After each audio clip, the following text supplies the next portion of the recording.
Good afternoon. We are extremely pleased that you are here.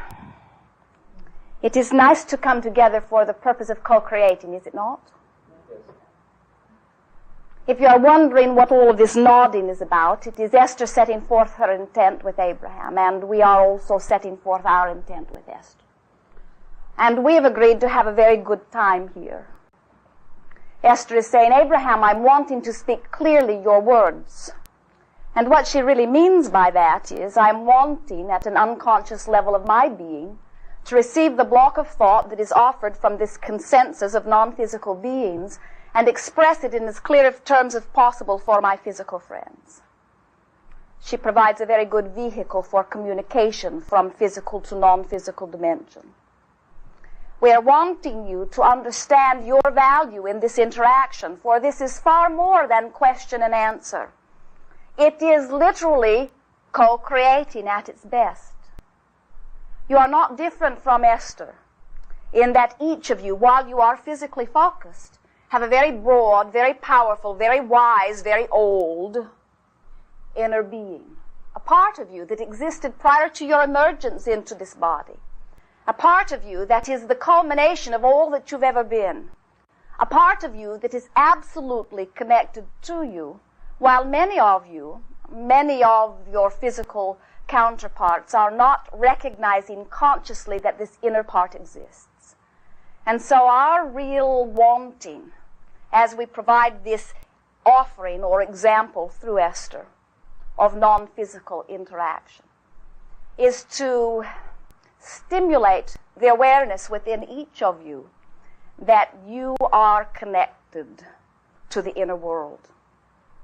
It is not our intent to encourage you away from your physical focus. In fact, our intent is opposite of that. We are wanting you to understand who you are and why you are here. And we are very much wanting you to feel your connection with your inner being, because when you make that connection, never again do you feel insecure or fearful or unable or incapable or alone. Once you make that connectedness with who you are, then you can get down to the business of doing and being and having that which you've come forth into this physical experience to be and do and have. It is a good agenda, is it not? Yes. You have come here with some things you are wanting to talk about. We are wanting to offer a little bit of stimulation before we begin our interchange. What we are wanting you to do is to relax and allow the thoughts to flow from you into this forum. What you will discover as you are interacting here is that others will speak your questions for you. And others will gain insight from that which you have offered, even if you do not open your mouth. What we are wanting you to realize is that you are here oozing and offering, whether you speak or whether you do not, and everything that you know, everything that you want, everything that you are, becomes a very powerful part of this co-creating. We are most appreciative of your willingness to participate here, for this is literally co-creating at its best. Now, what are you wanting to talk about? Thank you, Abraham, and thank you to Esther and Jerry for allowing this to take place for all of us here today. The first thing, I have 3 questions that I'd like to ask you today. The first one is that it's my absolute knowing that Abraham sincerely wants us to understand without question that we have a beauty and a freedom inside beyond our wildest knowing right now. And when I talk privately to Abraham in consultation, something that I've noticed is that for additional 2 days, maybe 3 days after we've talked, I have a overwhelming, euphoric happiness that I just never experienced before, to the point of giggling uncontrollably in public and crying from joy and all kinds of hilarious experiences I've had. And I know at that time that I feel what's happening is that Abraham has offered to my inner being or something a little extra push beyond what I am capable of awakening in myself. as a teacher myself, with the intent to uplift others, I'd like to know how you do that so that when I want to inspire or uplift someone else, I can offer that as well. What is taking place as you are communicating with Abraham, or someone like Abraham, someone who is aware of what you are wanting and looking for the unfoldment of what you are wanting in your experience, is we provide a sort of vortex or connection in thought. We're wanting to be very clear about this, for your question is very important. You've heard us say before, and it is worthy of repetition here, that your inner being exists in this place of pure positive emotion. When you feel negative emotion, you have, in that moment of the negative emotion, diverged from, by virtue of your conscious choice of thought or word or action, from that which harmonizes with your inner being. When you are talking to Abraham, you are harmonizing with your inner being. In other words, you are seeking growth, you are seeking joy, you are experiencing your sense of freedom. In other words, talking to Abraham is, as you are aware, a very strong connection with your own inner being. Your expectation is greater. You are understanding that in order to create anything, all that is required is a clear awareness of what you are wanting, the more defined the better, and a clear expectation of what you are wanting. And so through conversation, that's what we do for one another. You see, thought abounds. It is floating around everywhere.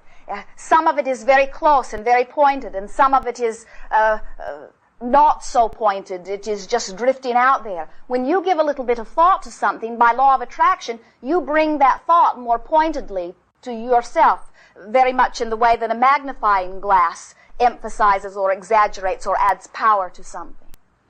When you have a conversation with someone, what you accomplish is a bringing two minds. In this case, there are many minds, many more than you see. Through this conversation, we are managing to bring two minds, if there are two, in this case, many minds together, to a point of focus. A point of focus that absolutely resonates with that which your inner being knows to be. We're wanting to back up just a little bit here to give you a broader picture of what we are talking about.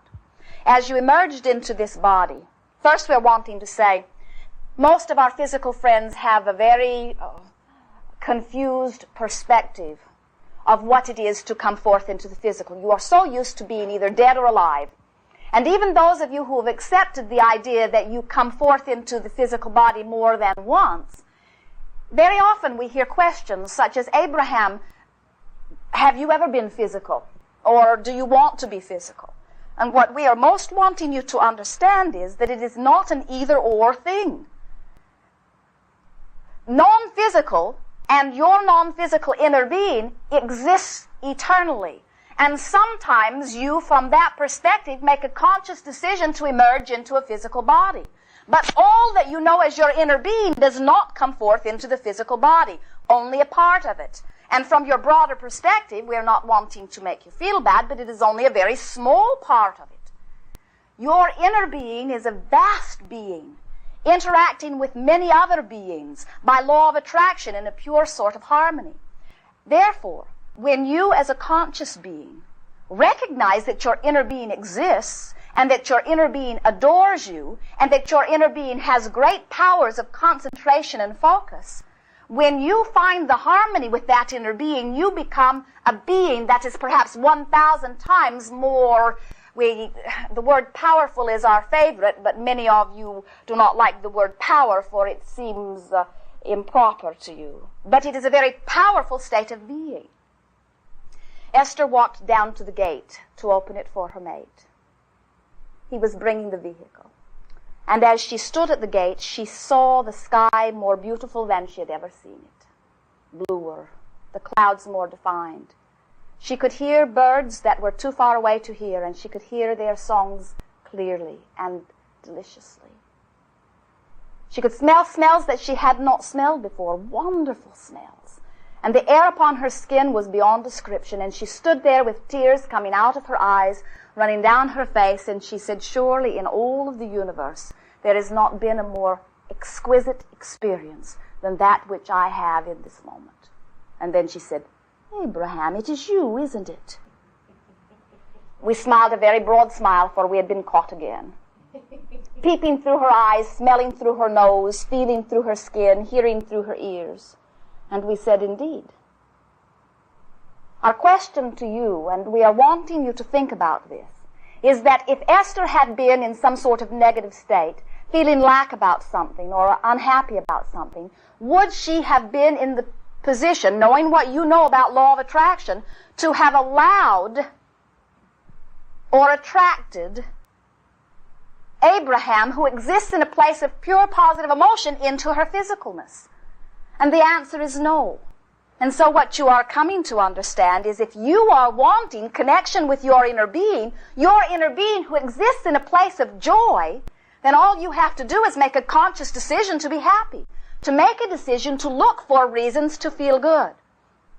A friend said to us, having heard us ramble on and on for many cassettes and many private telephone conversations about positive and negative emotion, talking about it being the source of guidance, and that positive emotion is an indication that you are moving towards something you want, while negative emotion is an indicator that you are moving away from what you want or towards something you don't want. And she had gathered from all of this the image of, when I am good, my inner being offers me good feelings, but when I am bad, my inner being offers me bad feelings, a sort of carryover from good and evil with the devil and the pitchfork. And we say it is not that way at all. That what you are seeking, that which you are naturally gravitating toward, is your full connectedness with who you really are, which is a being who knows who you are, a being that feels sure of who you are, a being that adores you as you are, a being that judges not your actions and says, oh, you will be in trouble for that, but a being who acknowledges every action and says, it is wonderful that you have gained this understanding now of what you are wanting and what you are not wanting. And so when you do things like beat up on yourself or on another, criticize yourself, feel incapable or unworthy of something, all that means is, and all that negative emotion is that is within you, is your awareness that you have diverged from, in this moment, who you really are. That is all. Someone said, Abraham, you make it sound so simple. Now, why did you not say that on the day we first met? We say, you are physical creatures who want complication. To say, make a decision to be happy, and you will be happy. And in your decision to be happy, you will resonate with your inner being. And in your resonating with your inner being, you will be the most powerful, deliberate creator on the face of the earth. You say, come on. There must be more to it than that. And we say, the reason that you do not accept that is because you have been encouraged to believe that you are here to prove yourselves worthy of something. You have been encouraged to believe that you are incomplete and that through this somewhat hard, hopefully it will be hard, they say to you, because the struggle is virtuous. Through this hard experience, while it will be wearing and you will be weary, in the end, there will be reward for you. And we say, those who say those sorts of things do not understand law of attraction. Those who say those sorts of things do not understand that you cannot have a happy ending to an unhappy journey. It cannot be. Law of attraction is the most powerful law in the universe. You have some powerful laws. Gravity, you think, is very powerful, but it is nothing compared to law of attraction. Law of attraction, you may think of it as a magnifying glass that shines down upon whatever is. Whatever your current state of being, are you understanding that your point of power is right here and now? And so whatever you are thinking about and feeling right now, law of attraction is amplifying. You are becoming more, you are becoming more, you are becoming more. And so as you say, I want money, but I have not enough, as you give your attention to not enough, what is law of attraction amplifying? Not enough. Not enough, not enough. As you seek a